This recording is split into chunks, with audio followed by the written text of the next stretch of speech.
Hello everyone welcome to my channel maths by Sujit आमी ADRE grade 3 कारणे मैथ्सर practice सेटर सीरीज एटा आरम्भ करिसिलु আজি आमार 7 नम्बर प्रैक्टिस सेट हबो आजिर first question to if 64 is added in a number then the number becomes 157 1/7% of itself find the original number माने कोनो एटा संख्यार लगत 64 যদি যোগ কৰা হয় তেন্তে সেই সংখ্যাটো নিজর কিমান হৈ যাব 157 1/7% হৈ যাব এটো আমাক দিয়া আছে তেন্তে সংখ্যাটো কিমান আছিল অরিজিনাল সংখ্যাটো আমি উলিয়াব লাগে এতিয়া সো আমি কি কৰিম 157 1/7% এটো পাৰ্সেন্টেজত দিয়া আছে ইয়াৰ ফ্র্যাকশন ভ্যালুটো আমি জানিব লাগিব ভগ্নাংশটো 157 1/7% ঠিক আছে এতিয়া সো যদি আমি নাজানো তেন্তে কি কৰিম আমি ডাইৰেক্টলি আমি এটো ক্যালকুলেশন কৰি উলিয়াব পাৰো কেনে কৰিম সো 7 পৰা এটো ইনটু কৰিম 1 যোগ কৰিম পাৰ্সেন্টেজ গুছাই দিম তল 100 আহি যাব কটাকটি কৰিম আহি যাব হয় না নহয় 7 পৰা ইনটু কৰিছো 7 7 জাৰ 49 4 থাকিলে 7 5 জাৰ 35 আৰু 4 কিমান 39 3 থাকিলে 7 1 জাৰ 7 আৰু 3 কিমান 10 ইমান পালো ইনটু কৰি আৰু 1 আছে যোগ কৰি দিয়া 1100 তো ওপৰত কিমান আহিব 1100 আৰু তলতো 7 আছে পার্সেন্টেজ মানে ডিভাইড বাই 100 দুইটা 0 কাটি গল তো কিমান 11/7 সো এনেকে করলো ইমান টাইম না লাগে হয় না নহয় আর জনে ডাইরেক্ট জানে হি ডাইরেক্ট করলে হল 157 1/7% মানে কিমান সোয়া ইয়াক মই ব্রেক করিম 100 প্লাস 57 1/7 এনেকে লিখিও পারনো আৰু মানে 100% আৰু ইমান পাৰ্সেন্ট 100 আৰু 57 157 আহিব আৰু হৰাই মনত থবা তোমালোকে এইটো মিক্স ফ্র্যাকশন মানে কিটো প্লাস হৈ থাকে প্লাসটো নিলিখে ঠিক আছে এইটো মানে প্লাসে হয় 1 1/2 মানে কি এইটো মানে एक्चुअली প্লাস হৈ আছে ঠিক আছে তো এনেকে আমি ব্রেক করিও পাৰো 100% মানে কিমান হয় 100/100 মানে 1 আহিব আৰু 57 1/7% মানে আমি ডাইৰেক্ট মনত থব লাগে কিমান 4/7 হয় এটো প্লাস কৰি চাবা 11/7 এ আহিব ঠিক আছে এনেকে বাকি তোমালোকে ডাইরেক্ট ইনটু কৰি কিনি উলিয়াব পাৰা একো নাই এনেকেও আহি যায় এতিয়া এই কোৱেশ্চনটো চোৱা ইমান পাৰ্সেন্ট মানে আমি গম পালো ফ্ৰ্যাকশনত কিমান 11/7 হয় না নহয় সদায় ফ্ৰ্যাকশনত তলৰ যেটো ভ্যালু থাকে ন হেতু আমি অৰিজিনাল নাম্বাৰ বলি আমি ধৰিব পাৰো ঠিক আছে অৰিজিনাল নাম্বাৰ আৰু ওপৰটো যেটো আমাক কুৱেশ্যনত দিয়া থাকে মানে কিমান হৈ গল 64 যোগ কৰা পাছত নাম্বাৰ বিকামস দিস মানে 7 ৰ পৰা 11 হৈ গল ঠিক আছে নাম্বাৰটো প্ৰথমে 7 আছিল এটা 11 হৈ গল কিমান এক্সট্ৰা এড হৈছে 4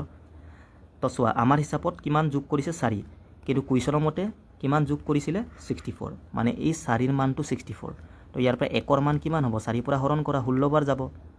আমাক কৈছে অৰিজিনাল নাম্বাৰ কিমান 7 আছিল তো 1 ৰ মান 16 হলে 7 ৰ মান কিমান 7 * 16 কিমান হ'ব 112 ঠিক আছে এইটো এনেকে তোমালোকে কৰিব পাৰা সোয়া একদম ক্যালকুলেশন নাই সিম্পল হৈ যায় ন সেই কাৰণে আমি ফ্ৰ্যাকশনত কনভাৰ্ট কৰি লৈছিলো if the sum of the measures of all the interior angles of polygon is 1800 degree find the number of side of the polygon soya polygon বুলি কৈছে মানে বহুভুজ ঠিক আছে ইয়াৰ কি দিয়া আছে ইন্টেৰিয়ৰ এংগল মানে কি সাপোজ এটো এটা কি পলিগন ইন্টেৰিয়ৰ এংগল মানে এই ভিতৰৰ এংগল কেটা ঠিক আছে আৰু কেতিয়াবা এক্সটেৰিয়ৰ এংগল দিয়া থাকে এক্সটেৰিয়ৰ মানে কি বাহিৰৰ এংগল কেটা এইকেটা তো এটো কনফিউজন হ'ব না লাগে এটা ইয়াত কৈছে sum of the measure of all the interior angle of a polygon মানে এটা পলিগন আছে এটা পলিগনটো বহুত টাইপৰ হ'ব পাৰে হয় না নহয় সেই পলিগনটোৰ টোটাল ইন্টেৰিয়ৰ এংগলৰ মানে ভিতৰৰ এংগলৰ সাপোজ যদি স্কয়াৰ হয় স্কয়াৰটো এটা কি পলিগনে হয় না নহয় মানে টোটাল ভিতৰৰ এংগল গুটেইটো যদি আমি যোগ কৰো তেটা কিমান আহে 1800 ডিগ্ৰী আহে কৈছে টোটাল ঠিক আছে তো নাম্বাৰ অফ সাইড মানে সেই পলিগনটোৰ যাৰ যোগফল ইমান আহে ন তাত টোটাল কেইটা সাইড আছে সেই পলিগনটোৰ হেতু হদিছে number of side direct formula এটা আছে সো এটো তোমালকে মনত থবা ঠিক আছে n - 2 * 180 ডিগ্ৰী হয় ঠিক আছে এটো কি total sum of interior angle পলিগনৰ n - 2 * 180 ডিগ্ৰী এটো হল টোটাল সাম হয় না ইয়াৰ মানটো আমাক দিয়া আছে প্ৰশ্নত কিমান টোটাল সামটো দিয়া আছে কিমান 1800 কাৰণ যিকোনো এটা পলিগনৰ টোটাল সামৰ ফৰ্মুলা কিমান এটো হয় আৰু ইয়াৰ মানটো আমাক দিয়া আছে 1800 তো কটাকটি কৰা আমি n ৰ মানটো উলিয়াব লাগে ন নাম্বাৰ 00 কাটি গল সমান চিন থাকিলে আমি কাটিব পাৰো 18 পৰা এটো 10 বাৰ যাব তো এফালে n - 2 আৰু এফালে কিমান 10 তো n ৰ মান কিমান -2 এফালে ঠেলি দিয়া +2 হৈ যাব মানে 12 হৈ যাব মানে সেই পলিগনটোত টোটাল 12টা সাইড আছে ঠিক আছে এইটোৱে A person drives 110 miles at 55 miles per hour. He drives the next 120 miles at 60 miles per hour and then he drives the next miles in an hour. What is his average speed for the entire journey in miles per hour ঠিক আছে miles পাৰ আৱাৰতে আমাৰ অপশ্যনবোৰ দিয়া আছে ঠিক আছে এতিয়া চোৱা ইয়াত কি কৰিম এভাৰেজ কি সুধিছে এভাৰেজ স্পীড সুধিছে ডাইৰেক্ট এভাৰেজ স্পীডৰ ফৰ্মুলা আছে ঠিক আছে তোমালোকে মনত থবা এভাৰেজ স্পীড ইকুৱেল টু কি ওপৰত টোটেল ডিষ্টেঞ্চটো লিখিব লাগে আমি টোটেল ডিষ্টেঞ্চ আৰু তাক ডিভাইড কৰিম আমি টোটেল টাইম পৰা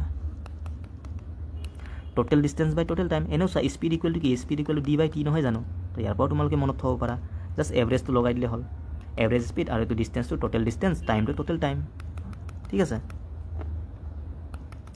এতিয়া আমি কি কৰিম ভেলু পুট কৰিম টোটেল ডিষ্টেঞ্চ কিমান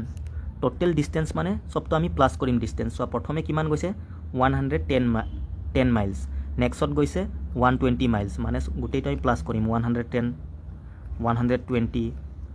থাৰ্ডত 60 মাইলছ প্লাছ 60 আৰু তলত কি টাইম আহিব টাইম আচ্ছা ইয়াত চোৱা 110 মাইলছ প্ৰথমে গৈছে ডিষ্টেঞ্চটো আৰু এইটো কি স্পীড মাইলছ পাৰ আৱাৰ মানে প্ৰতি ঘণ্টাত ইমান মাইলছ গৈছে তাৰ মানে এইটো স্পীড হয় ঠিক আছে এইটো স্পীড তো টাইমটো আমাক দিয়া নাই ন অকল এটাৰ টাইম দিছে এইটো লাষ্টৰটো 60 মাইলছটো 1 ঘণ্টাত যায় তো ঠিক আছে এটা টাইম দিয়া আছে 1 ঘণ্টা বাকীবোৰতো টাইম দিয়া নাই ন দুটাৰ তো আমি কি কৰিম টাইমটো উলিয়াই ল'ম টাইম ইকুৱেল টু কি আছিলে T equal to D by S নহয় জানো ফৰ্মুলাটো T equal to D by S তো প্ৰথম যিটো টাইম কিমান হ'ব ডি বাই এছ ফাৰ্ষ্ট টাইমটো উলিয়াবৰ কাৰণে কি কৰিম ডি মানে কিমান এইটো 110 ডিভাইড বাই এছ স্পীড কিমান 55 তো 55 পৰা কিবা দুবাৰ যাব ন দুবাৰ যাব তো ফাৰ্ষ্ট টাইমটো 2 আহিলে প্লাছ ছেকেণ্ডটো উলিয়াই লোৱা ডিষ্টেঞ্চ 120 ডিভাইড কৰা স্পীড পৰা 60 0 0 কেঞ্চেল 6 পৰা দুবাৰ যাব ইয়াতো 2 আহিলে আৰু থাৰ্ডৰটো ডাইৰেক্ট দিয়া আছে 1 আৱাৰ বুলি ঠিক আছে হ'ল এটা প্লাছ কৰা এনসাৰ আহি যাব এটো কিমান 60 আৰু 120 কিমান 180 আৰু এফালে 110 কিমান হ'ব টোটেল 0 9 আৰু 290 হ'ব আৰু তলত 4 5 তো 5 পৰা ডিভাইড কৰা 5 পৰা 5 বাৰ যাব 5 5 গুণ 25 ইয়া 4 থাকিলে 40 হৈ গ'ল 5 8 গুণ 40 মানে 58 ইমান কি হ'ব স্পীড উলিয়াব দিছিলে ন মাইলছ পাৰ আৱাৰ ঠিক আছে 58 এনেকৈ একো নাই ইয়াত চিম্পলি আমি ফৰ্মুলা ইউজ কৰিছোঁ আৰু আমি টাইমটো উলিয়াই ল'লোঁ time equal to D by S 4 নম্বৰটো চোৱা a shopkeeper gives a 10% discount and still earns 10% profit the mark price of the item is how many times the cost price মানে দোকানীজনে কাষ্টমাৰক 10% ডিছকাউণ্ট দিলে দিয়াৰ পাছতো 10% প্ৰফিট কমালে তেন্তে মাৰ্ক প্ৰাইচটো কষ্ট প্ৰাইচৰ কিমান গুণ হ'ব কিমান টাইমছ মাৰ্ক প্ৰাইচ মানে কি যিটো লিখা দাম ছপা মূল্য বুলি আমি কওঁ ঠিক আছে প্ৰিণ্টেড প্ৰাইচ বুলিও কয় MRPটো মাৰ্ক প্ৰাইচ আৰু কষ্ট প্ৰাইচৰ ডাইৰেক্ট এটা ফৰ্মুলা আছে মানে সিহঁতৰ ৰিলেশ্যন এটা আছে সেইটো আমি মনত থ'ব লাগে এতিয়া কেনেকৈ আহিছে এইটো চোৱা ডিছকাউণ্ট কিহৰ ওপৰত দিয়া হয় ডিছকাউণ্ট সদায় ন MP মাৰ্ক প্ৰাইচৰ ওপৰত দিয়া হয় মাৰ্ক প্ৰাইচৰ ওপৰত ডিছকাউণ্ট দিয়ে ইয়াত 10% ডিছকাউণ্ট 10% ডিছকাউণ্ট দিলে কিমানত চেল কৰিব দোকানীজনে 90%ত 10% ডিছকাউণ্ট মানে 10% কমত যিকোনো বস্তু সদায় বেষ্টটো কিমান 100 থাকে 10% ডিছকাউণ্ট মানে 90%ত চেল কৰিম মই এইটো কি আহিলে চেলিং প্ৰাইচ MPৰ লগত 90% ইনটু কৰিলে চেলিং প্ৰাইচটো আহি যাব তেনেকৈ প্ৰফিট লছ সদায় CPৰ ওপৰত দিয়া হয় 10% প্ৰফিট মানে কি 10% বেছিকৈ দিব হয় না নহয় তাৰ মানে 110%ত চেল কৰিব তো এইটো কি চেলিং প্ৰাইচ হ'ব হ'ল CPৰ ওপৰতো আমি লাভ লোকচানটো ইনটু কৰিলে কি চেলিং প্ৰাইচটো আহে তো এইটো চেলিং প্ৰাইচ মানে এইটো বৰাবৰ নহ'ব জানো ইকুৱেল হৈ গ'ল তো ইয়াৰ পৰাই ফৰ্মুলাটো আহিছে চোৱা ইয়াৰ পৰা MP CP ৰেচিঅ' কিমান MP বাই CP 110 ডিভাইড বাই 90 ক্ৰছ মাল্টিপ্লাই কৰিলে 90 MP আহিব নাহিব পাৰ্চেণ্টেজটো কাটিয়ে যাব ন কাটিয়ে যাব পাছত আৰু এইটো চোৱা 110 CP আহিব নাহিব এইটো ঠিক আছে তো এই যিটো ৰেচিঅ'টো এইটো চোৱা আৰু কাটিব পৰা আমি 11/9 আহিলে MP 11 CP 9 এই ৰেচিঅ'টো ডাইৰেক্ট আমি কেনেকৈ উলিয়াম চোৱা ইমানখিনি কৰিবই নালাগে CP আৰু MP ইয়াৰ ৰেচিঅ' কেনেকৈ আহিব ডিছকাউণ্ট কিহত দিয়ে MPত দিয়ে তো এই ডিছকাউণ্ট ইয়াত লিখি দিবা উল্টাই দিলে হ'ল আৰু যিটো প্ৰফিট CPত দিয়া হয় ন সেইটো MPত দিলে হ'ল 10% ডিছকাউণ্ট মানে কিমানত চেল কৰিব 90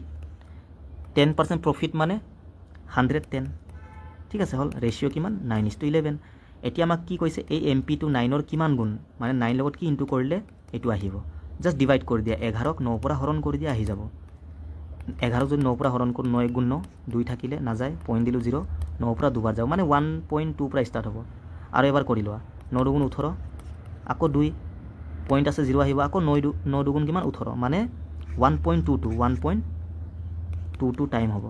ঠিক আছে 1.22 টাইমছ এইটো 5 নম্বৰটো চোৱা the respective ratio' between numerical values of the curve surface area and the volume of A right circular cylinder is 2:3. If the respective ratio between the radius and the height of the cylinder is 3:7, what is the total surface area of the cylinder? তো আমাক চোৱা এইটো কি 3D ডাইমেনশ্যনৰ question হয় ঠিক আছে চিলিণ্ডাৰৰ curve surface area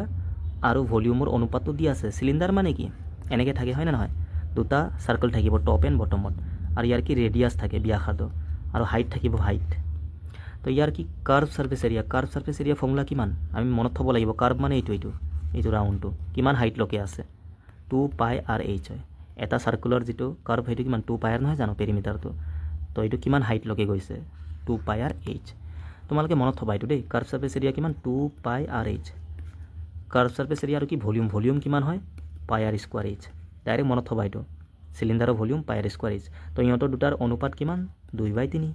তো ইয়াৰ পৰা চোৱা কটাকটি কৰিম 2 কাটি গ'ল পাই কাটি গ'ল কাৰণ পাইৰ ভেলু ফিক্স থাকে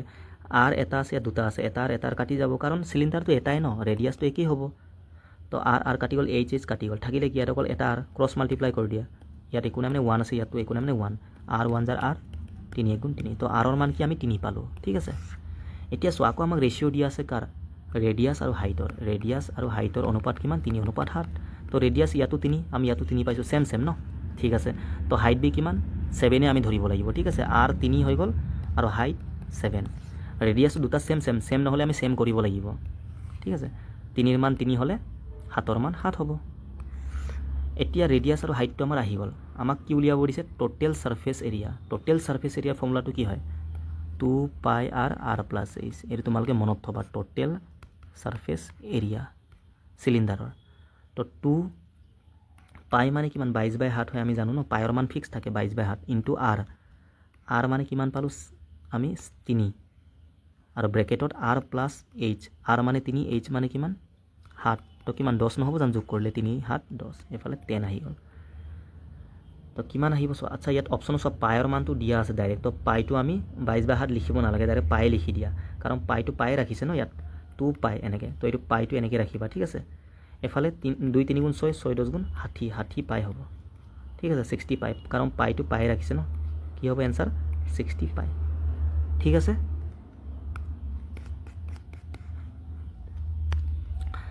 6 to show how many numbers lie between 2000 and 2020 that are divisible by 8 মানে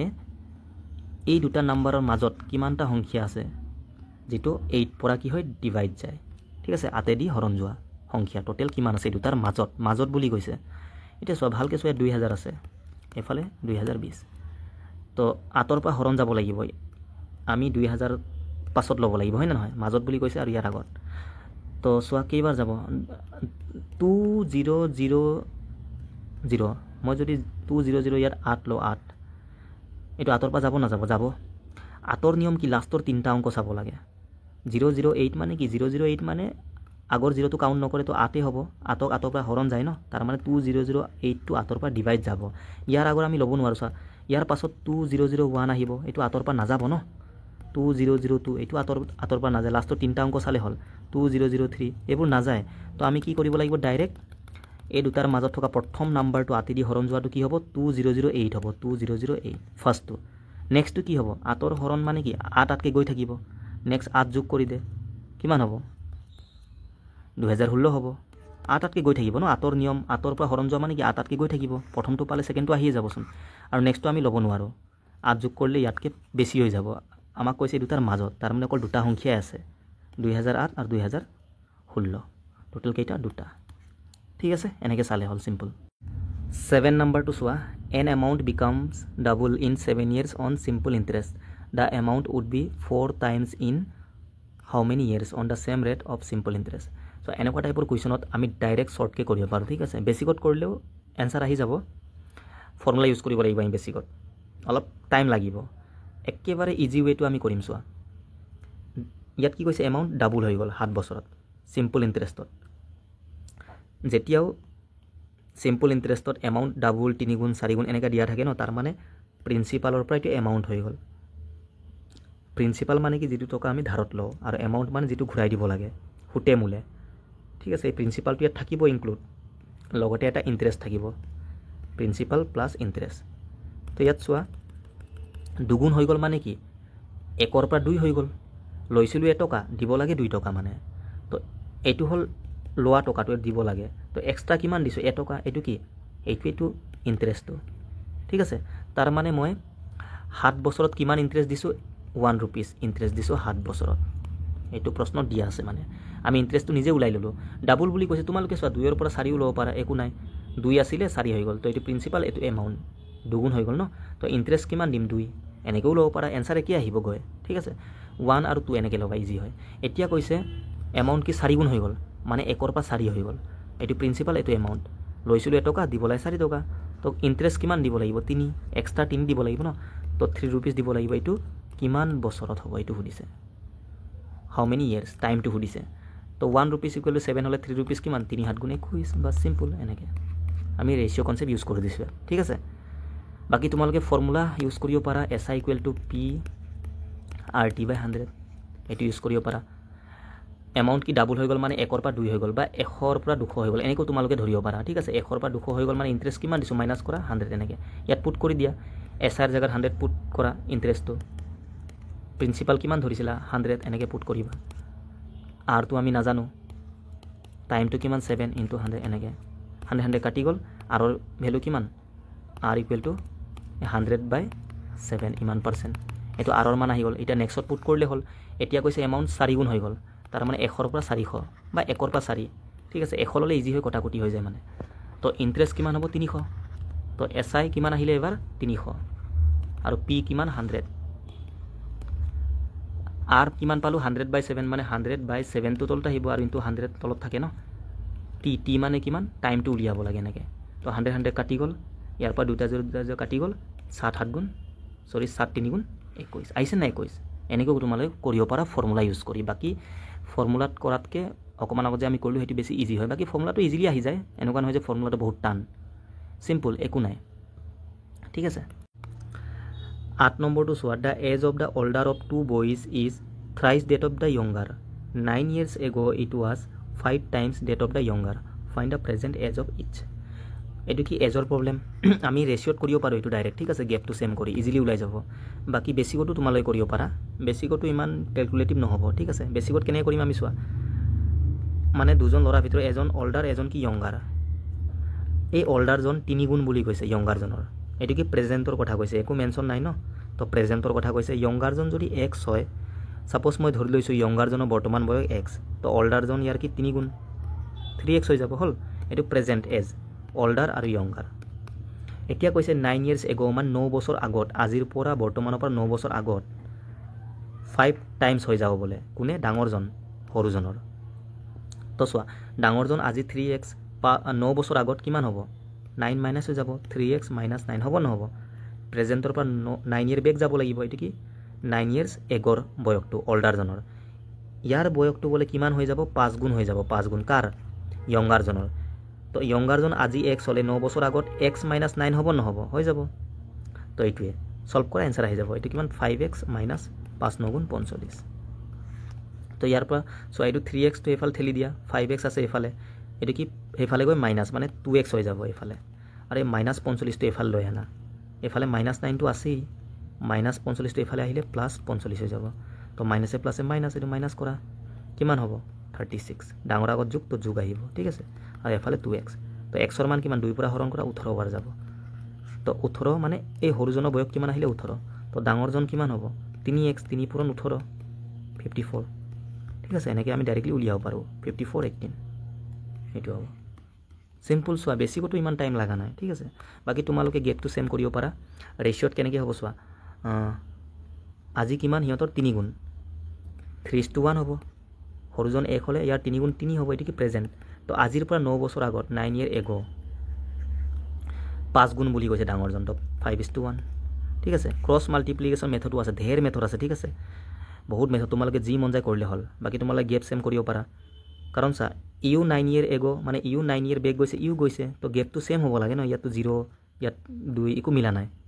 তো আমি কি কৰিম গেপ চেম কৰিম চোৱা 5:1 3:1 এইটো প্ৰেজেণ্ট এইটো কি 9 year ago ঠিক আছে গেপ সেম কৰিব হলে কি কৰিবা তোমালোকে এইটো গেপটো ল'বা 5 আৰু 1 গেপ 4 আৰু 3 আৰু 1 গেপ 2 তো এই দুইটো ওপৰত নাম্বাৰ দুটাক পূৰণ কৰা ৰেশিওটোক আৰু এই 4টোৰ পৰা এই দুটাক তো 2 পৰা 2 5 গুণ 10 2 1 গুণ 2 আৰু 4 পৰা 4 3 গুণ 12 4 1 গুণ 4 এতিয়া চোৱা এইটো প্ৰেজেন্ট পৰা এইটো কি 9 ইয়াৰ বেক যাবলে 12 পৰা 10 মানে 2 কমিলে 4 পৰা 2 এইটো 2 মিলিছে নাই 2 2 কমিছে কমিবই ন কাৰণ বেক গৈ আছো আমি তো ৰেশিও মতে কিমান কমিছে 2 কিন্তু কুৱেশ্যনৰ মতে কিমান বেক গৈছে 9 ইয়াৰ এগো তো 9 হ'ব 2 ৰ মান 9 তো 2 ৰ মান 9 আমাক কি সুধিছিলে প্ৰেজেন্ট এজটো ন প্ৰেজেন্টটো কোনটো এতিয়া আমি এইটো চাব নালাগে আৰু এইটো প্ৰেজেন্টটো এইটো 4 আৰু 12 ইয়াৰ মানটো উলিয়াবলে তো 2 ৰ মান 9 হলে 4 ৰ মান কিমান 2 ৰ সাথে জাস্ট দুগুণ 4টো তো ইয়াৰো দুগুণ কৰা 2 9 গুণ 18 আহি গল ন ডাইৰেক্ট 4 মানে সৰুজন ইয়ংগাৰজনৰ বয়স 18 আৰু ডাঙৰজন কিমান 12 আছিল ন এতিয়া চোৱা 2 ৰ মান 9 12 মান কিমান হ'ব 2 ৰ পৰা 6 পূৰণ কৰিলে 12 আহিব নাহিব তো ইয়াতো 6 6 9 গুণ 54 এনেকৈ ডাইৰেক্ট আমি কৰিব পাৰো কাৰণ আমাক লাগে 12 ৰ মানটো সৰি 12 মান ঠিক আছে 12 ৰ মানটো কিমান 54 এনেকৈ আহি গল বাকি তোমালোকে বেছিকত কৰিব পাৰা এইটো 9 number to soa in an exam a student gets 20% mark and fail by 30 marks a second student scores 32% mark but gets 42 mark more than the minimum passing mark find the passing percentage ইয়াত আমি কি কৰিম passing মাৰ্কটো equal কৰিব লাগিব তেতিয়া আমাৰ এনসাৰটো আহি যাব সোয়া এটা এক্সামত এজন ষ্টুডেন্টে 20% মাৰ্ক পাইছে কিন্তু ফেল হৈ গল 30 মাৰ্কৰ কাৰণে তাৰ মানে সোয়া পাইছে 20% মাৰ্ক ফেল কৰিছে 30 মাৰ্কৰ কাৰণে তাৰ মানে 30 মাৰ্ক কম পালে যদি 30 মাৰ্ক এক্সট্ৰা পোৱা হেতেন লৰাজন পাস কৰিলে হয় নে নহয় 30 মাৰ্কৰ কাৰণে ফেল কৰিছে মানে 30 মাৰ্ক জুৰা নাই যদি মই 30 ইয়াক দি দিও এক্সট্ৰাকে তো এই পাস হ'ব নহব লৰাজন পাস হৈ যাব তো এটো কি হৈ যাব পাসিং মাৰ্ক হৈ যাব ঠিক আছে 30 মাৰ্ক জুৰা নাছিলে 20% প্লাস 30 হলে এটো পাস হৈ যাব আকৌ সেকেন্ড ষ্টুডেন্টে কি কৰিলে 32% পাইছে এক্সামত আৰু 42 মাৰ্ক বেছিকে পালে মিনিমাম পাসিং মাৰ্কতকে মানে যিমান মাৰ্কত পাস হ'ব লাগে তাতকে 42 এক্সট্ৰাই পালেহি তাৰ মানে 42 যদি মই মাইনাসও কৰি দিও তেতিয়াও হি পাস হ'ব এক্সট্ৰা পাইছে ন 42 তো 42 তো মই গুছাই দিলো হি পাস হৈ থাকিব তো এইটো কি হ'ব পাসিং মার্ক ঠিক আছে তো এইটো পাসিং হৈ গল ইকুৱেল হৈ গল পাসিং তো ইয়াৰ পাছ 20% এফাল লৈ যোৱা পার্সেন্ট একফালে হ'ব 20% এফালে গলে -20 তো 12% হ'ব নহব আৰু এই -42 তো এফাল লৈ আহা +42 হ'ব 72 তাৰ মানে 72 ইকুৱেল টু 12% বা 12% ইকুৱেল টু 72 আমি এনে কও পাৰো 72 ইকুৱেল টু 12% আমাক কি উলিয়াব দিছে পাসিং পাৰ্সেন্টেজ পাসিং মাৰ্ক উলিয়াব দিয়া নাই পাৰ্সেন্টেজ উলিয়াব হলে কি কৰিম এইটো পাসিং ন ইয়াটো পুট কৰিব পাৰো মই ইয়াটো পুট কৰিব পাৰো 30 এটো 30 আছে ইয়াৰ মানটো উলিয়াম মই পাৰ্সেন্টেজত তেতিয়া পাৰ্সেন্ট প্লাস কৰিলে পাৰ্সেন্টেজটো আহি যাব পাসিংৰ আহিব নাহিব যদি মার্ক উলিয়াব দিয়া হেতেন তেতিয়া আমি 20% মানটো উলিয়ালো হয় তেতিয়া ইয়াৰ মানটো উলিয়াই কিনি 30 লগত প্লাস কৰিলে মাৰ্কটো আহি যাব এনেকে ঠিক আছে তো এটা চোৱা এটো মই কটাকটি কৰিব পাৰো ন 12 1 গুণ 12 12 6 গুণ 72 মানে 6 ৰ মানটো মই 1% বুলি কব পাৰ নোৱাৰে একে কথা আমাক লাগে 30 ৰ মান 30 তো 6 ৰ মান 1% লে 30 কিমান হ'ব 6 ৰ জাস্ট 5 গুণ নহয় জানো 6 5 গুণ 30 তো ইয়াৰো 5 কৰি দিয়া তো কিমান 5% মানে 30 ৰ মানটো 5% ইয়াত 30 আছে ইয়াৰ মান কিমান 5% তো 20 আৰু 5 25 আমাৰ এনসাৰ হ'ব এনেকে ঠিক আছে বাকি তোমালোকে ইয়াটো পুট কৰিব পাৰা লাস্ট কোৱেশ্চনটো সোয়া find the sum of the odd numbers between 0 and 50 মানে 0 আৰু 50 ৰ মাজত যিমানো অড নাম্বাৰ বা অযুগ্ম সংখ্যাবোৰ আছে ন তাৰ আমি কি উলিয়াব লাগে যোগফলটো উলিয়াব লাগে 0 আৰু 50 ৰ মাজত থকা অড নাম্বাৰ কোন কেটা হ'ব 1 3 5 7 এনেকে গৈ 49 লগে হ'ব নহব ইয়াৰ মাজত সোয়া 0 পাছত 1 আহে 50 ৰ আগত জাস্ট 49 অড নাম্বাৰ মানে কি হুইচ আৰ নট ডিভিজিবল বাই 2 দুই পৰা হৰণ নোযোৱা সংখ্যাবোৰ 1 3 এনেকে 2 2 কে গৈ থাকে গেপটো ঠিক আছে গেপটো কিমান 2 2 এতিয়া সোয়া যোগফল উলিয়াবৰ কাৰণে আমি ফাৰ্ষ্টত নাম্বাৰটো উলিয়াম নাম্বাৰ মানে 1 ৰ পৰা 49 লৈকে কিমানটা সংখ্যা আছে n ৰ মানটো n কেনেকে উলিয়াই number last number minus first number আৰু ডিভাইড কৰিব লাগে ডিফাৰেন্স গেপ ডিফাৰেন্সটো 2 2 কে গৈ আছে ন আৰু লাষ্টত +1 কৰিব লাগে ঠিক আছে ইমানে তো এটো মাইনাস কৰা 48 হ'ব 2 ৰ পৰা ডিভাইড কৰিলে কিমান 24 + 1 25 আহিব 24 বাৰ যাব ন 2 2 4 2 4 যায় 24 যোগ 1 25 n ৰ মান আহিলে 25 মানে 1 ৰ পৰা 49 লকে 49 লকে টোটাল 25টা সংখ্যা আছে তো এটা সাম কেনেকে উলিয়াই সামৰ দ্বাৰা ফৰ্মুলা আছে n/2 ইয়াত first number plus last number বাস এইটোৱে ফৰ্মুলা ইউজ কৰিবা হদায় n মানে কিমান 25 পালো তলত 2 into first number plus last number first কিমান আছে 1 আৰু লাষ্ট নম্বৰ কিমান 49 তো এইটো কিমান 50 নহ'ব জানো তো 25/2 পূৰণ 50 2 পৰা 50ক 25 বাৰ যাব আৰু 25 কিমান 625 বাছ এইটোৱে আহি গ'ল ঠিক আছে কমপ্লিট তোমালোকৰ যদি ভিডিঅ'টো চাই ভাল লাগে ন তেন্তে লাইক কৰি দিবা তোমালোকে ঠিক আছে আৰু টেলিগ্ৰাম চেনেলৰ মই লিংক দি দিম তাত মানে পিডিএফবোৰ মই প্ৰভাইড কৰিম তোমালোকে ডেছক্ৰিপশ্যনত গৈ কিনি টেলিগ্ৰাম যেটো লিংক থাকিব ন তাত জয়েন হৈ ল'বা ঠিক আছে থেংক ইউ